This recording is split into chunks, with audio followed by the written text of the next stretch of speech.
everybody. Hey, we're back with you for another show that's going to be super exciting. I can't wait for you to hear the guest speaker we have today. We're going to get a chance to talk with Matt Clark from the LAPD. Don't get nervous if you're in Los Angeles. It's not the police department. He's with the Los Angeles Produce Distributors. And he's also got a new business we're going to get a chance to quiz him on. But super excited to talk to Matt about his success in business. And today's topic is going to be focusing in on how to double your business in 3 to 5 years. And we're going to talk to Matt about what he's done to have success with his Los Angeles produce distributors, that also in his new business, what he's looking to do to scale. He's using kind of a buy and build strategy, and we're super excited to jump in. So alongside Jeff Bush, the co-founder of growmyprofit.com, I'm David Bush, and we're excited to get talking to you about strategies to help you to scale your business 2 to 10x in the next 3 to 5 years. And Jeff, I'm going to let you handle the introduction of Matt, since you guys are in a CEO club together and you've had a chance to build some friendship and drive fast cars together. So take it away. That's funny. Yeah, so I think I've known Matt for about 5 or 6 years now that we've been in the CEO group together. So we spend 8 hours a month in a room with 14 CEOs and we talk about how we're growing our businesses. So I've gotten to know him pretty well. But then I found out, oh my gosh, Matt's a car guy. And so I'm kind of a car guy. So I think I can say that we both bought Ferraris, and Matt invited me to LA, to Santa Monica, right by the pier where he lives. Beautiful place.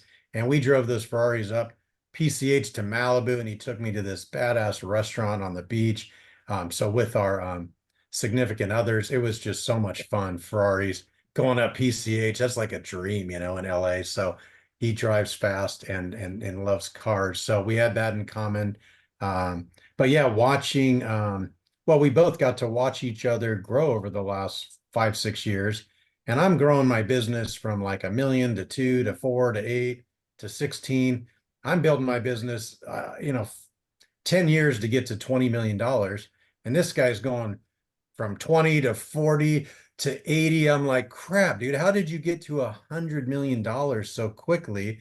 And he'd be like, it's easy. This is what I do. And I'm like, wow, like it's cool to be around people that are growing faster than you are. So he's one of the biggest revenue guys in our group. So it's just been cool to learn. One thing about myself is I can put my ego aside and learn from someone who's doing it better than I'm doing it. If I can learn from someone, my ego is not big enough where I'm not teachable. I've stayed teachable, and I think teachability, you got to have a little humility in there to be teachable. And Matt's the same way. I've watched him learn from other people and just implement and be willing to grow. And it's just been awesome to watch it. So awesome CEO, amazing company. My video just shut off. That's nice. And I hit the space bar. I didn't on accident. I got excited. Shuts the video off.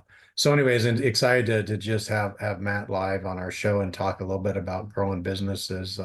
So welcome to the show, Matt. Thanks. I know you're busy, man. So trying to get you on here.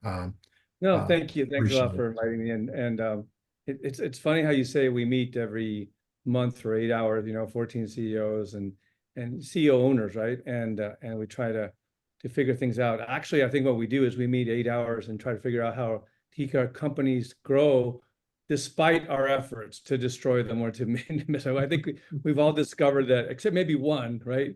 Which is Scott. Everybody else, we're horrible CEOs. We're just really bad at what we do. Right. But despite of us, our companies keep growing and keep, moving forward. So I think it's just funny how we compare our mistakes, and we look at, oh, did I do that? Oops. Or, oh, you did that. I did that, but twice as bad. So it's just funny. And then with all the California laws, when you add that to the mix, it just makes it really much like a potion for disaster all the time. Yeah, that lawsuit cost you $1 million. I'd like to learn from that. I don't want to make that mistake, right? I mean, it's crazy what we've seen these CEOs go through and trying to, we don't know, right? We're just doing our deal, and that's a great point. Those lawsuits, it's not a matter if you're going to get them, it's just when. And it's with the environment that's in California, that's just cost of doing business. You have to factor in the insurance, liability insurance and EPLIs and everything you can get to try and cover yourself. But for sure, cross your T's and dot your I's, because it's coming after you at some point, right? Mm-hmm. And the larger your numbers are, the more the target you become. And so, just be very, very cognizant of that. but I think you give me too much credit in terms of the revenue. I mean, we do a lot of revenue. We've grown very, very fast. I guess I've always believed a couple of things in terms of why scaling up is good. And I remember at one of these CEO meetings, I heard one of our speakers say, and he was talking about growing through hyper growth, right? Or scaling your business up through hyper growth.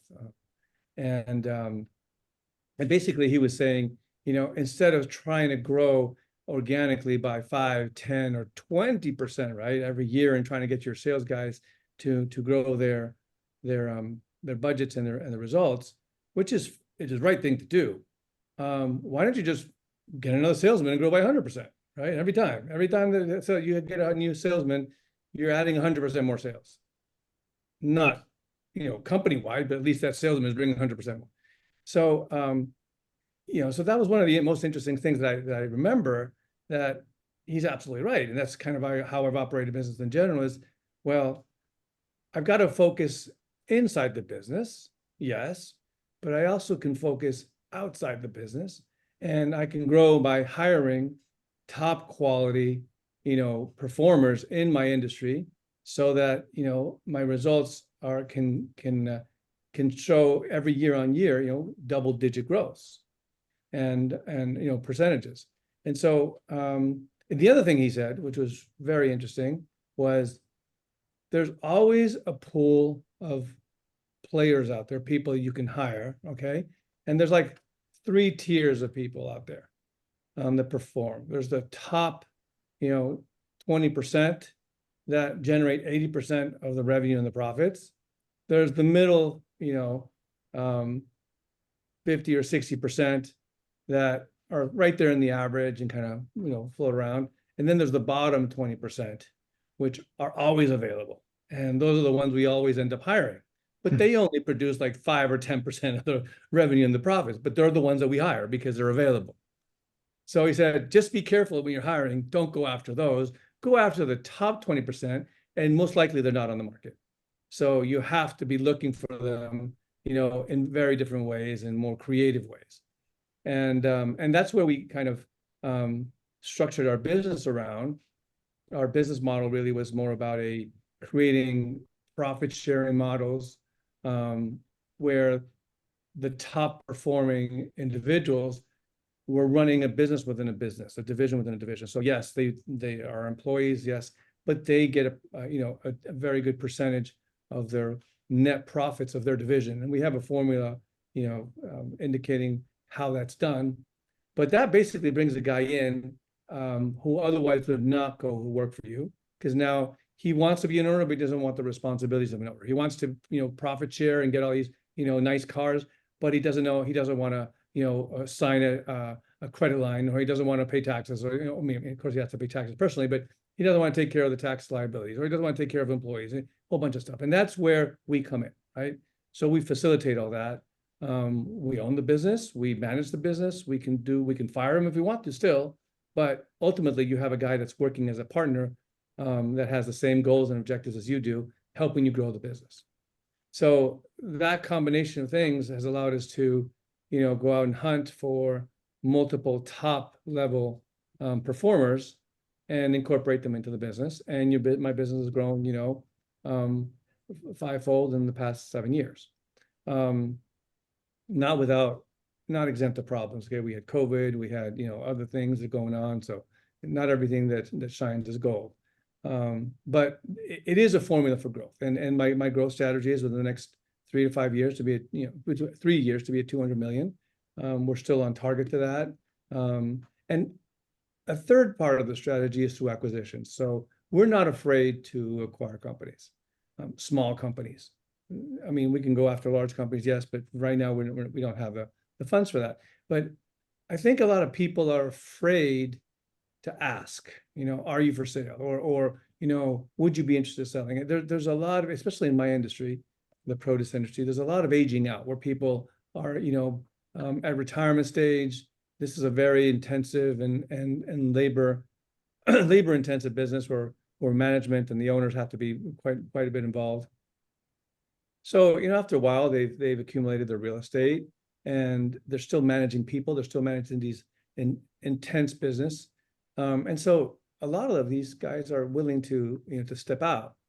And somebody that still has maybe 10, 15 years of bandwidth left may want to step in. And they're willing to step out, and it doesn't have to be cash. So you can eventually, buy companies with, some kind of a installment plan. And, of course, you got to pay maybe 25, 30, a third or 40% down, and then the rest of it through 3-4 years.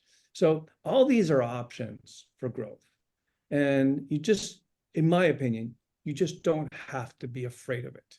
Okay. And I think we tend to be the biggest barrier for our own growth because, we're afraid of all the what ifs.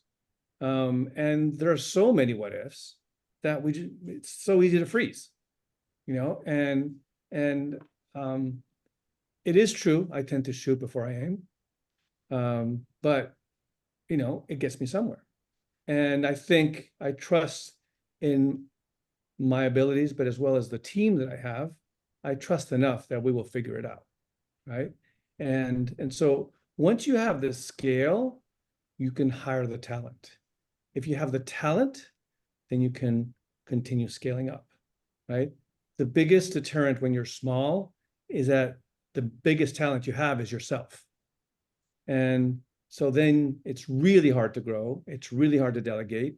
It's really hard to focus on the real money makers. And you end up, putting stickers every day on the box because you don't have anybody to put stickers on the box because it's got to get done and the customer needs to get it, right? Instead, you should be focusing on, what's your next acquisition and what's your next growth strategy.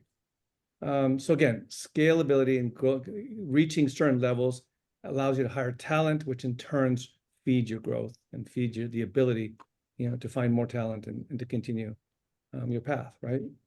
So that's kind of, how I've been focusing this beyond the details or beyond the years or all the problems. But that's kind of my philosophy of how I look at this. And I'm constantly looking for businesses. I'm constantly making offers, constantly getting rejected. This is like sales pitches. I've reached several deals where we have signed agreements where we've got lawyers in, et cetera. I can count at least 5 and last minute pull out. So, and that A numbers sucks. game, just like everything else. Is it? It just You make sucks. 10 offers Sometimes and it's just 2 the guys, get cold feet. They regret it. There's so many reasons. It just sucks, so, but because you've done all the work, you've done all the legwork, you've done everything. And in the end, you don't get much to speak for it, but it's one more experience and it just gets you. And then some of them do work. I heard somebody say one time, if it doesn't suck, it ain't worth doing. Right. So there is certain values in doing things that suck. And, what we talk in our 6-step model, Matt, is we, kind of broken down the 6 steps to how to scale 2 to 10x in 3 to 5 years. And the way that Jeff and I look at it is the first thing we do is we assess a business's capacity to scale. You talked about talent being a big part of that. So that's part of it. There's also motivation, there's mindset, willingness to take calculated risks, willing to fail, willing to go through the suck to get to where they really want to be. And then the second step is the business plan, having milestones. Jeff's a big believer in the financial scorecard. I'm a big believer in dotting the I's, crossing the T's to make sure that you have a plan that works because the business plan works, not because you're working all the time and putting stickers on things. And then the third area is in the area of marketing. Fourth step is sales, developing a sales team and scaling with sales. And then 5th and 6th is leadership and operations. So those are the 6 steps that we talked through. And I'd love to just throw out a question. I want to let everybody just to remind them, if they didn't hear before, is that your business is the Los Angeles produce distributors. So you're not just doing $100 million doing a business, you're doing it selling fruits and vegetables. I mean, I could see doing pharmaceutical, I could see doing something that has a certain level of addictiveness, but you're doing it with fruits and vegetables. That's an extraordinary feat. What does your business plan look like, and how do you plan to scale to 200 million? Do you jot it down with milestones? Do you, create a vision statement? What is it that you do in writing, or is it just all up here and you're driving it through vision and mission? We do have yearly budgets, right? And that kind of drives the organic growth, right? So we sit down with each one of our departments, we set the target for the year. A lot of times we don't reach them for whatever reasons, but we do set a target, we do monitor it. And we do have traction in the company. We've been running traction for over a year and a half. Excellent system. Of course, most people who have done it are very happy with it. And I don't know if it's the best system, just a little parentheses, I don't know if it's the best system, but the fact that you sign yourself up for it, for any system, but let's say for traction in this case, that's the win. The fact that you commit the time, the people, the energy, and the accountability to a system changes everything in your company. And it doesn't happen over the one night. At the beginning, it felt like very, useless stuff, but running a system like traction in our business, and everybody I've heard that runs it has been very, very effective. So we do have budgets, we have traction, we hold people as best accountable. Traction does help us hold people accountable because we can talk about expectations and then, and then see how they're accomplishing, how they match up to those expectations. And then we have, of course, our vision statement of where we want to be in 3 years, where we want to be in 5 years. And so the hiring of talent and the acquisition portion of it, that's what I do, right? So that's not necessarily something that, I have my partner, of course, help me headhunt and stuff like that, but for the most part, that's the added value that I bring to the company, because as a CEO, I suck. So, I have our C-suite, we have an operations manager, we have a sales director, we have, high-end finance person who's with us. So, we have that talent. I guess we should hire a CEO, but so far, with that talent and my little abilities as a CEO, I think we're managing that. But yeah, I do bring the strength, and the vision and the power to move forward, and the company and grow in this growth pattern. So that's how we handle it. And we adapt. That's the other thing, which is very important. We plan, and then we follow, and we adapt, and then we plan again, follow, and we adapt. It's how we all do business, right? I think that's what I find it interesting. You said that you set goals and then you fail to achieve those goals, or you set those milestones and you set the budgets and then you fell short. And many people get frustrated in that failure, but it's in that failure that you're learning to improve and adjust and adapt. But Jeff, did you want to add something? Well, I was just thinking, I think I got on a financial scorecard in like year 7 of my company, and then I sold it at year 10. So I was only on it for the final 3 years. The first 7 years, I built a $10 million company without it, just on sheer willpower, hiring salespeople, pushing marketing. We grew without it. Then we set a goal to hit 50 million in sales from 10 million. That was a big goal. And 3 years later, we hit $40 million. So I guess my question to you is, you did the company, the first 100 million without it. I'm wondering, now that you have, scorecard accountability, do you think you'll go from 100 to 2 million much faster and easier?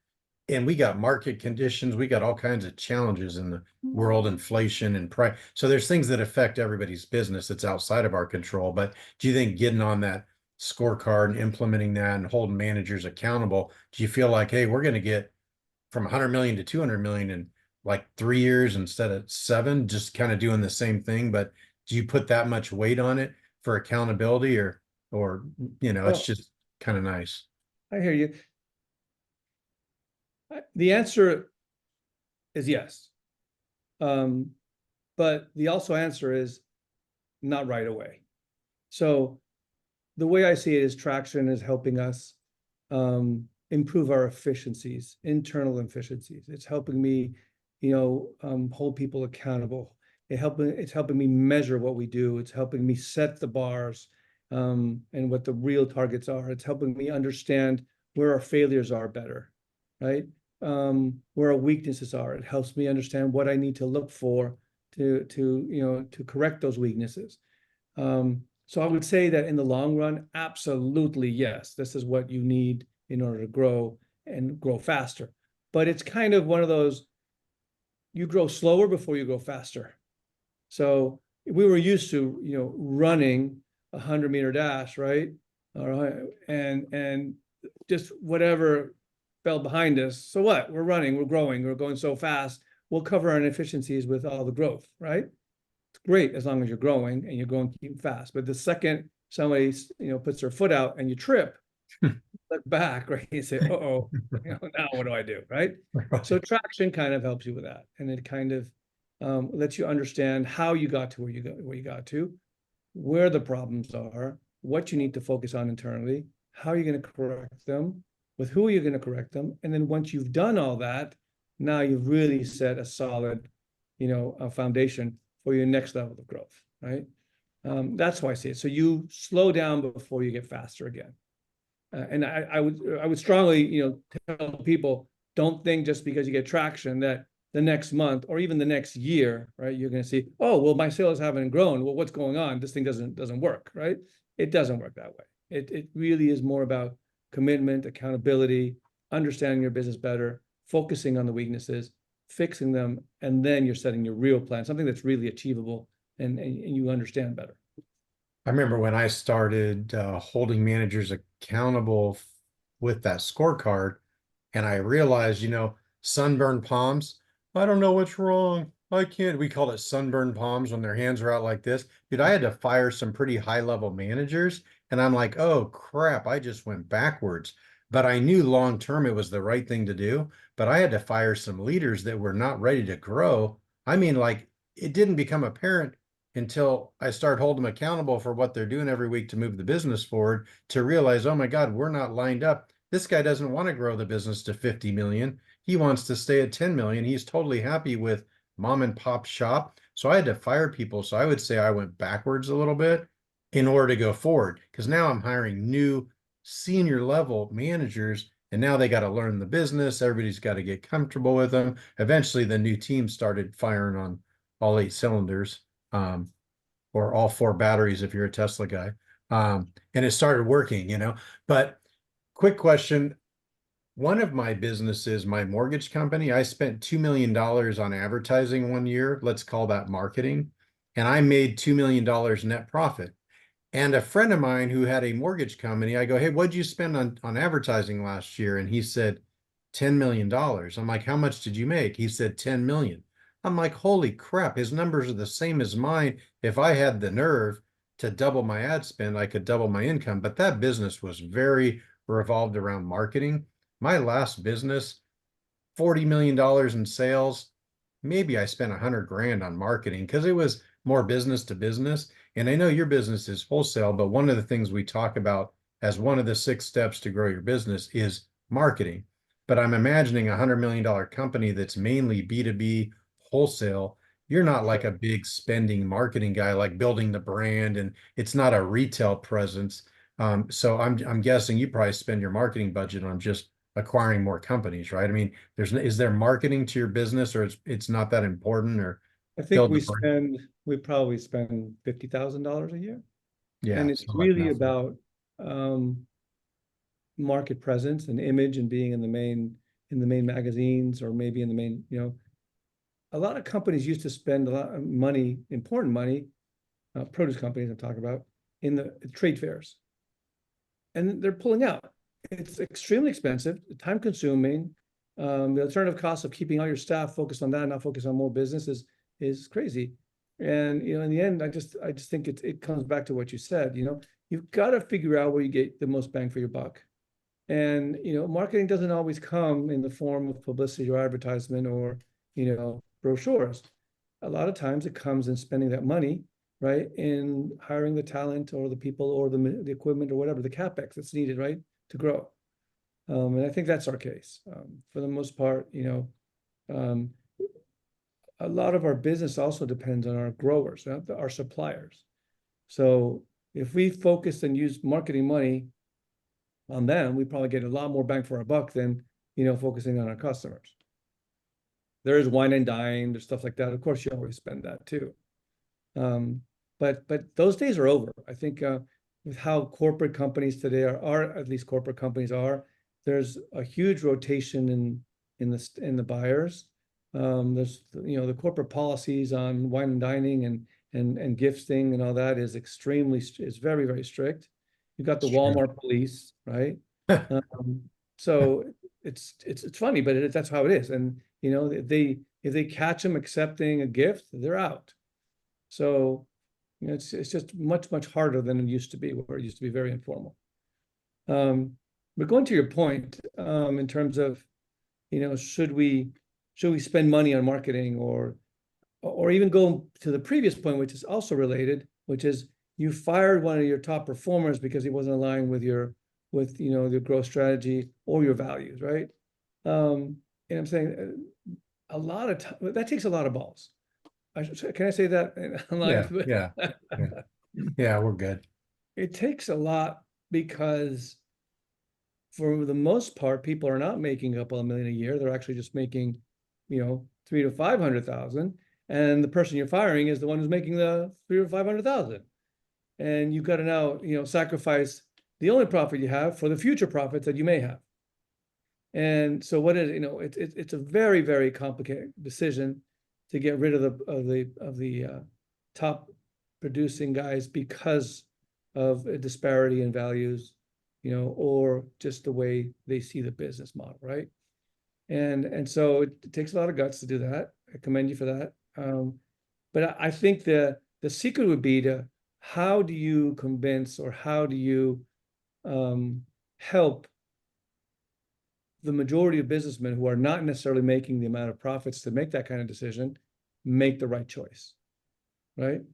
Because ultimately, it's what's going to get them out of the hole, right? You get them out of that vicious circle of having to have that one or two employees, which is just poisonous to your company, but you need them, otherwise you wouldn't have a company, right?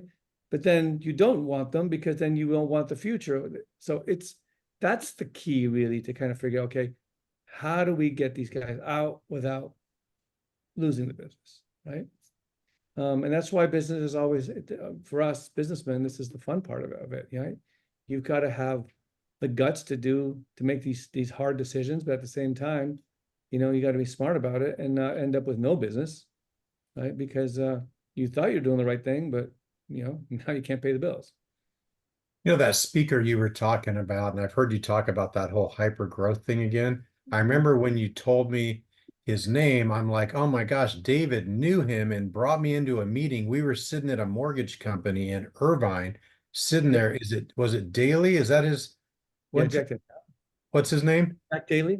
Jack Daly. You remember that, David? You brought me into a room and I'm like, you're like, this is Jack Daly. He's pretty famous in recruiting thousands of loan officers. And he was a neat guy. I don't know if he's still around, but that's cool that we both, I mean, I don't know if he was like a mentor to David, but David knew him pretty well. It's kind of a small world. I remember he was out of the mortgage space, right, Dave? Yeah, from New England area, Boston guy. Boston. I Yeah, remember he Boston said he was partnered with that big mortgage company in Irvine, and we were in the mortgage business talking to him about how to scale. And I was so concerned about making mistakes and about making problems become more challenging. And I asked him, I said, how do you handle when mistakes are made and you got to go back and fix all the mistakes? And he said, when the ship goes through the harbor, there's going to be some spillage. That was his way of handling it. It's there's going to be some spillage. There's going to, and I think that goes back to what Matt said earlier, is that success is made in a messy kitchen.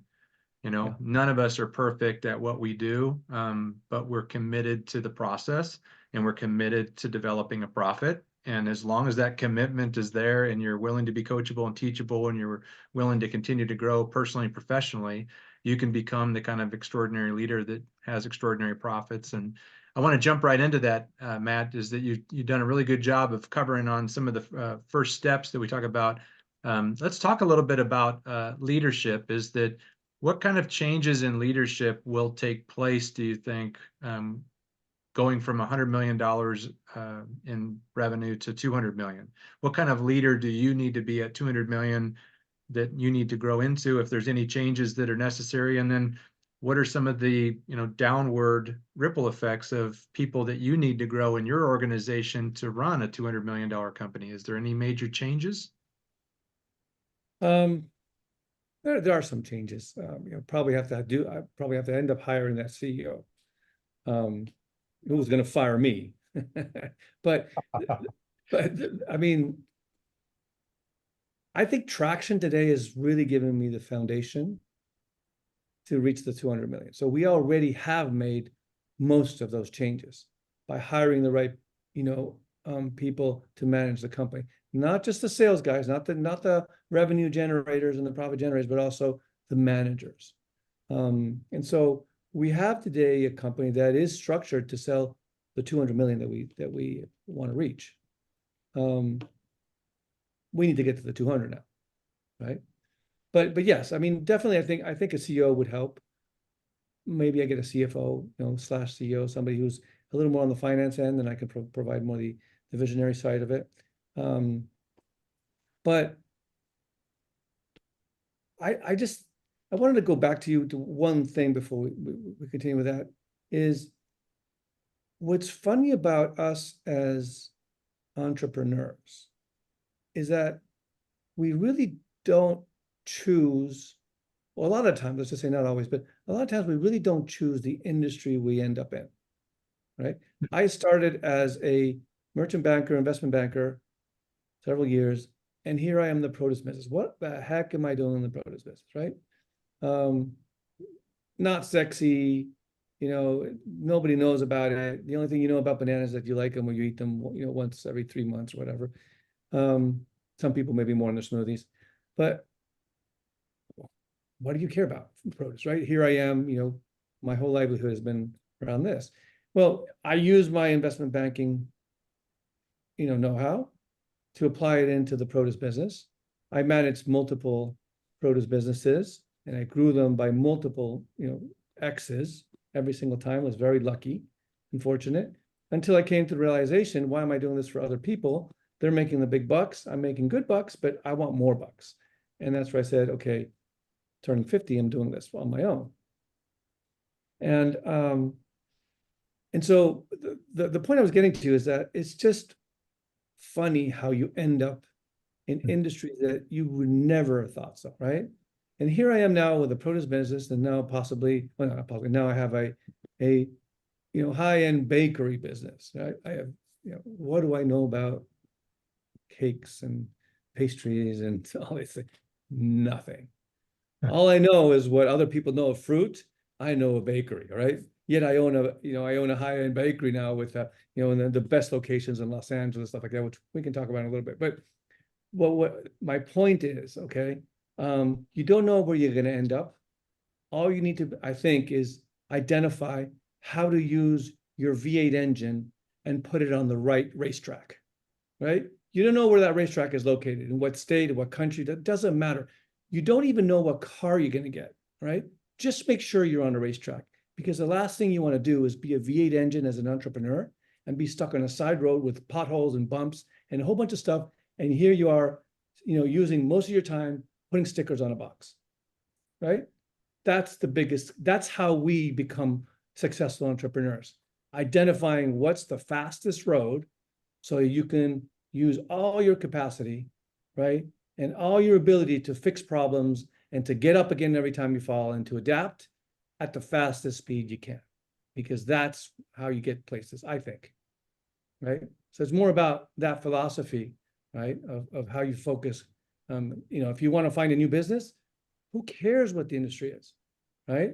As long as obviously you find the right profitability margins, and then you're going to spend all your V8 engine power in the right racetrack.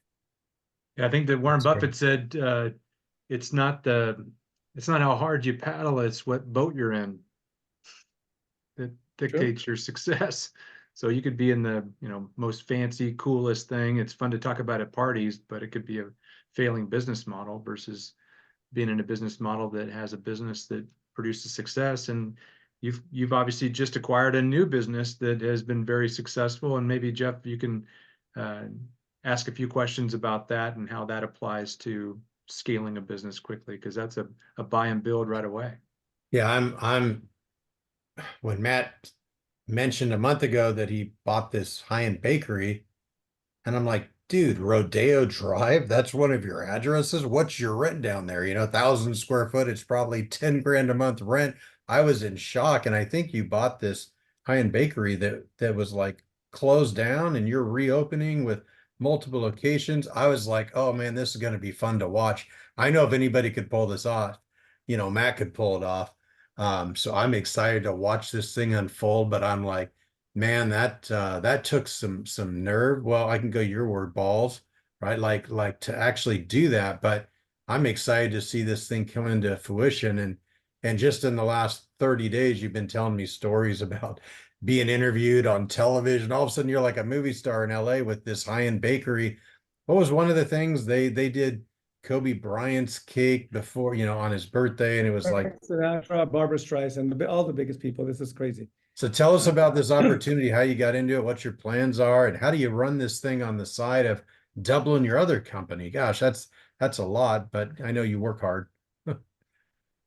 Yeah, from a time constraint point of view, this is a little bit crazy right now, right? We're opening up 6 stores in 4 weeks. We've opened up 4 already. We have 2 more to go. When I'm saying opening, we're reopening, right? They were shut down on December 31st. And this is a high-end bakery.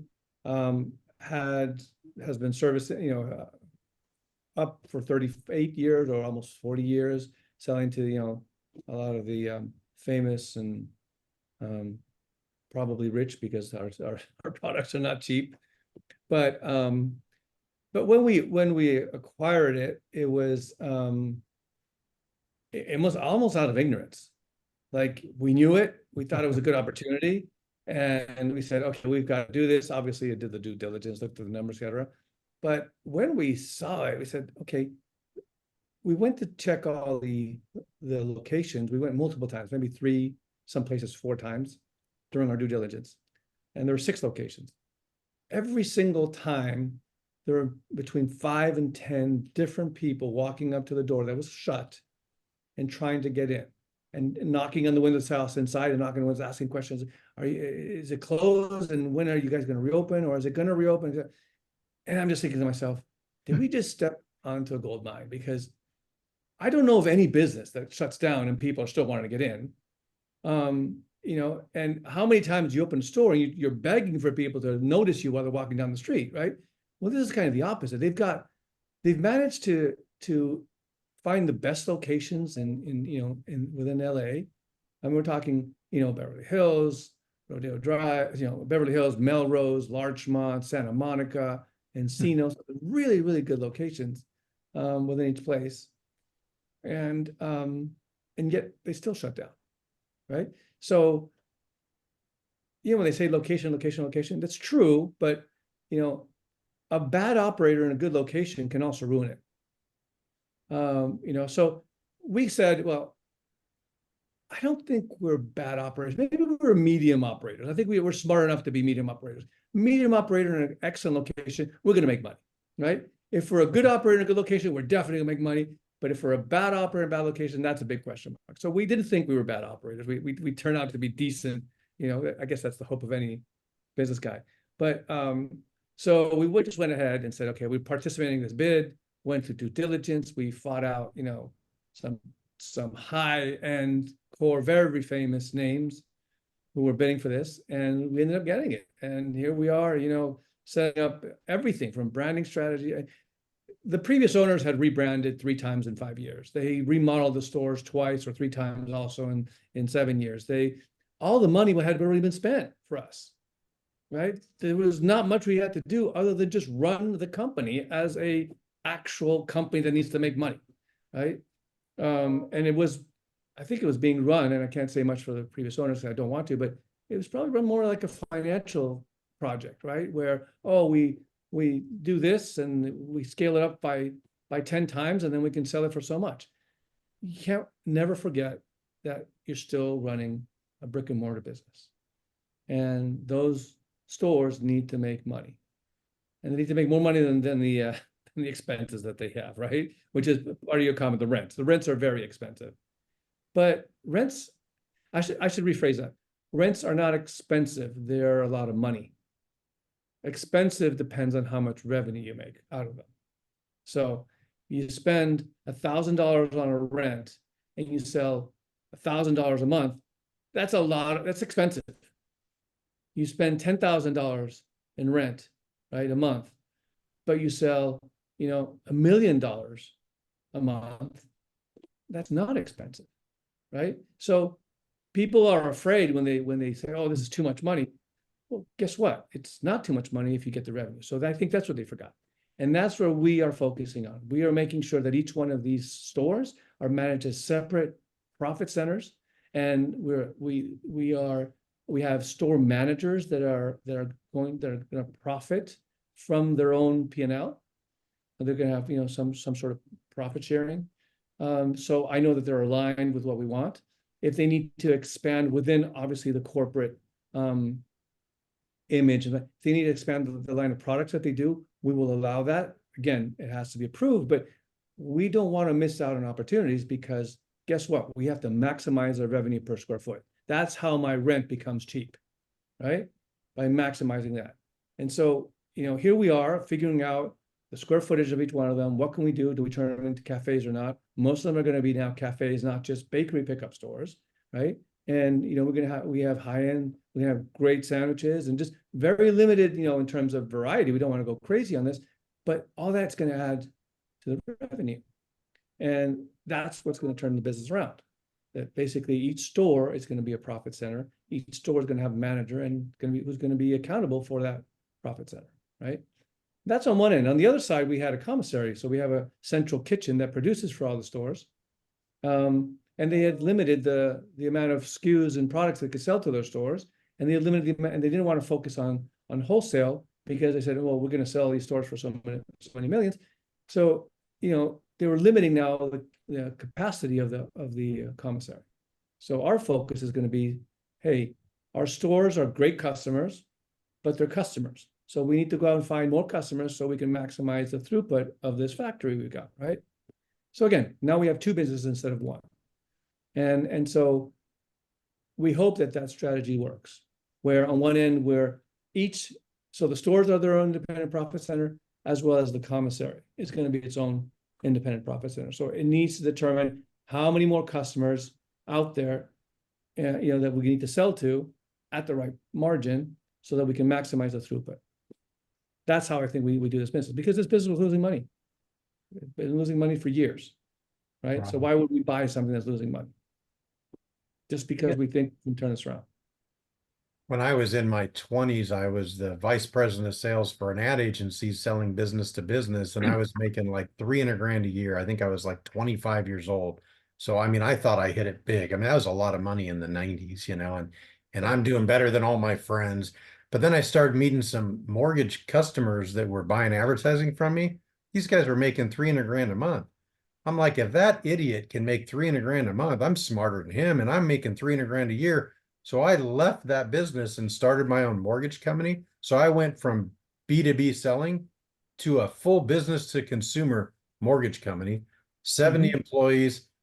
I think I did $12 million in revenue, and I made $3 million when I was 35 years old. I'm like, good decision. Everybody told me I was crazy, but I knew that, so I went from B2B to a mortgage company, B2C. And then I went back and started an ad agency after the mortgage company kind of got shut down in the last downturn, 2007. But it's funny because you're going from B2B to B2C. So the business principles still apply. It's revenue, it's gross profit, it's expenses and earnings. But now it's, you got like retail. So it's interesting. You just went from a huge B2B company to building a pretty big B2C company. But the principles are the same, don't you think? Like, people are like, oh, you don't know anything about my business. I'm like, I don't have to. Let me just look at what you sell, how you sell it. I don't care if it's B2B, B2C. The principles still apply. Don't you agree with that? You think? I think yes, but I think what allows us to do that transition from a B2B to a B2C is that we learn with our mistakes to listen. Okay. And when we have to deal with these buyers that have, extraordinary purchase power, and we have to sell them product, right? We learn how to listen, and then we learn how to take what we're hearing and turn it into a story and spit it back at them to something that they want to hear.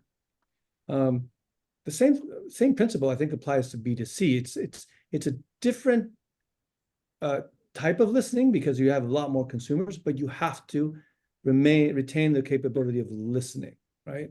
Which means now you listen through your employees, you listen through your managers who are in contact every single day with your customers. And obviously you have to be at the stores. And when I'm at the stores, I'm engaging with the customers and I'm looking at social media, I'm looking at the negative comments. And they say, stop looking at negative comments. You're going to go crazy. I say, no, I want to hear, what we do wrong, right? So, because I know what we do right, I want to hear what we do wrong because that's where I learn, right?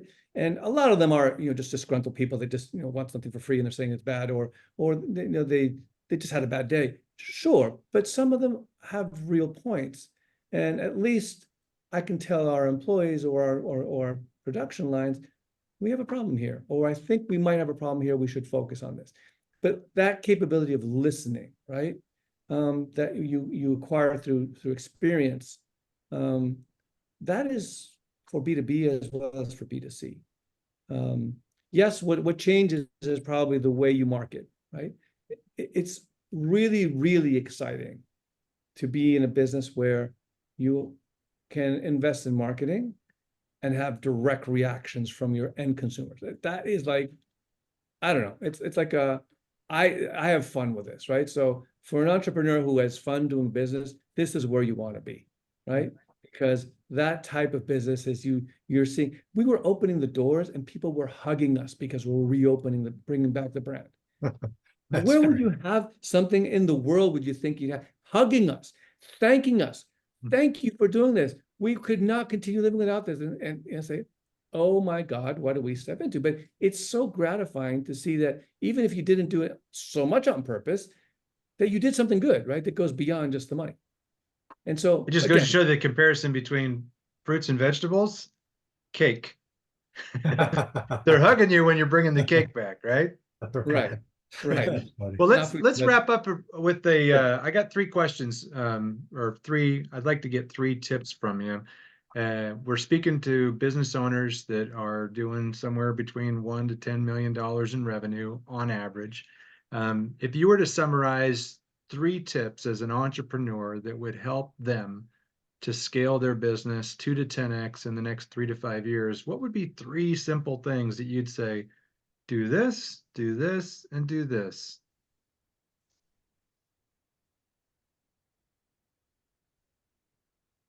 The number one thing that I would focus on is what is the level of revenue that you need so that your salary is not an important component of your business.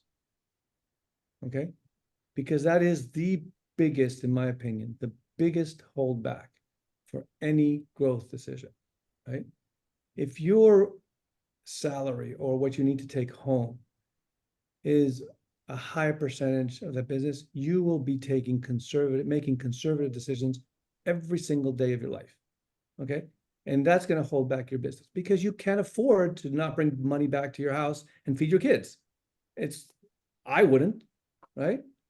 So figure out what's the level of revenue that your take back home is not an important percentage, because the next step is, okay, how do I immediately scale to that? Because that's going to allow me to structure my growth in the future. If your takeaway home is $100,000 or $500,000 or $1 million, I don't care what it is, but make sure that that is only a small percentage of the big thing. And then if you need to partner up with 2 or 3 or 4 more people to get to that scale, right, immediately, then do so, because that's going to make you. I'd rather be 25% of something where my salary is small and now I can make the right decisions to grow, right, than to be 100% where I'm going to be 100% all my life of something that's never going to go beyond 1 or 2 million. So again, the reason why I do this is because we are the biggest obstacle to our own growth.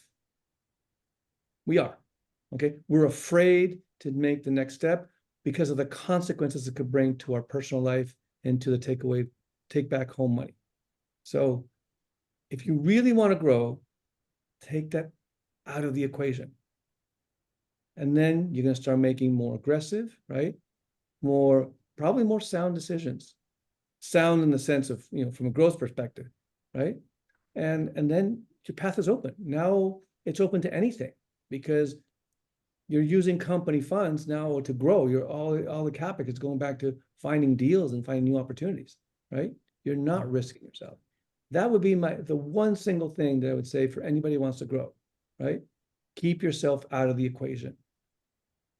Because Really good. That's good. Any final remarks, Jeff? No, just excited. Thanks for doing this with us, Matt. I know how busy you are, and I really appreciate it. I think a lot of our clients and prospects that are trying to go from $1 million in sales to 10 million so they can actually make a decent income, and do something big with their life is going to get a lot out of this. So I appreciate you, man. I'm glad we're friends, and I'm excited that to go keep doing this journey with you, what the next 5 years entails. I'm excited. So I'm thanks super for happy we're friends. I'm super happy to learn from you guys all the time. And like I said, I'm super happy to meet every month to figure out how to stop destroying my company. Every time we meet, we figure that out. Okay, don't do this, don't do that. It's not about what you should do, it's what you don't do.